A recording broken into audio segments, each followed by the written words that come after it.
Hi guys, this is Patrick. Dito ako para share sa inyo yung nabili kong Voltes 5 Legacy 12cm figure Series 2. So, bali kung nakasubaybay sa channel ko, napali na siguro yung unboxing natin ng Series 1. Tapos, nakita na ko yung nakuha natin doon. Syempre yung clear gray. So, ipapakita natin yun mamaya. I-comparison natin siya mamaya pag na-open na natin to. So, yun guys. Check muna natin yung box art. So, ayan. So, ayan siya. So, nabili ko siya sa Toy Kingdom. Sa Toy Kingdom The Podium Mall. $199 yung SRP niya. Tapos may logo siya dito ng Telesuccess Productions. So, ayan siya. So, nung yung Series 1, sa isang box, 21 pieces dati. Tapos, guaranteed yun na, na may isang gold na chase. Ngayon naman, ginawa nila, niliitan nila. So, sa isang box, bali may siyam lang na kasama. So, bali, sa series to kasi, merong 9 nga to collect. Tapos, meron yata siyang isang special. So 10 pieces tong set na to. Yung isa, ang pangalan yata niya is UV something hindi ko lang sure yung pangalan niya. UV edition, parang ganun. Hindi, ito pala transparent UV finish. So ito yung mga regular colors niya. So chrome siya. So basically metallic. So ayan. So, ibang-iba yung box art niya. Yeah, ibang-iba yung box art niya compared dun sa una. So, ito yung una natin. So, ayan. So, mas madami yung sa unang set. 11 pieces siya. So, ayan. Buksan na natin. Siyempre, dahan-dahanin lang natin ang pagbukas kasi sayang naman yung box art.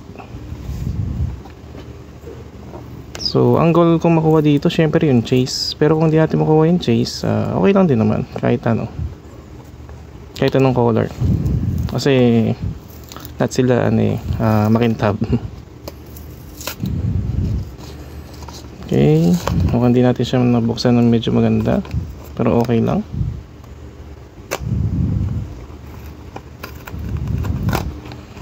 So, ngayon kulay blue yung packaging niya. Yung Series 1 kasi kulay red.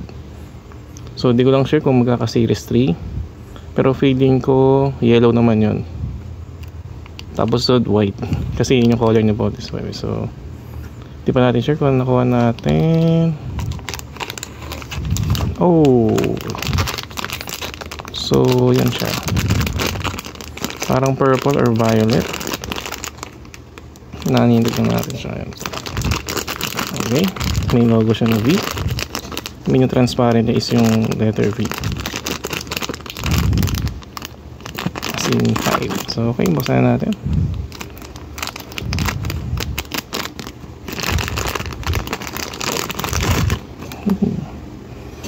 So ayan siya. Ang ganda. Nakintab.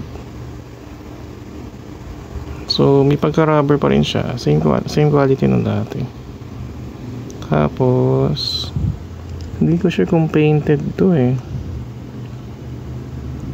Pero parang spray paint. Kasi ito yung sa likod niya, may kita mo parang kulay pink yung parang may part siya dito na na hindi na pinturahan. So, ayan siya. So, spray paint siya. So, parang medyo may konting may parts na parang hindi pantay. Siyempre kasi siyempre pag spray paint yan, hindi mo talagang mapapantay yung kasi may mga spacing siya. Ayan. So, yung quality ganun pa rin. Mukha pa rin siyang kagaya nung sa mismong TV series.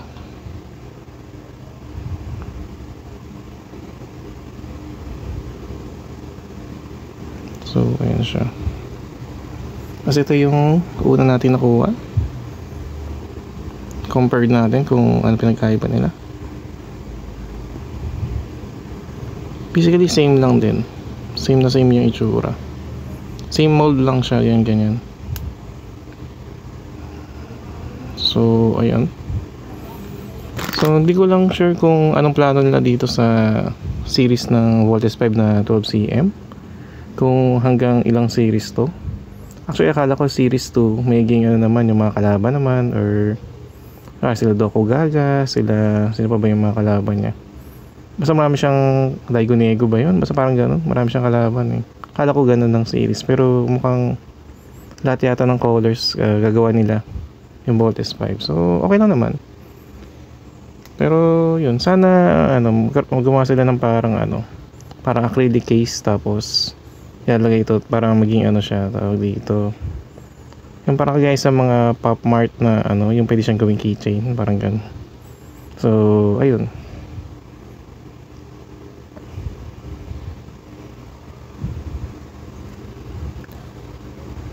So maganda naman siya. Pero siguro hanggang dalawa na lang muna ako. Siguro isa-isa lang kada series. Kasi medyo madami rin to eh. Medyo magasto siya pagka bibilin mo lahat. 199 each eh. Tapos meron na rin kasi ako nung yung Robot Spirits. Kaya okay na ako dun.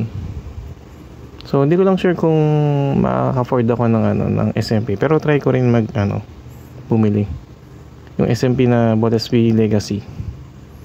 Alam ko this year din release yun eh. Tapos yung Soul of Chogoki next year. So yun, abangan nyo na lang guys kung makakabili ako nun.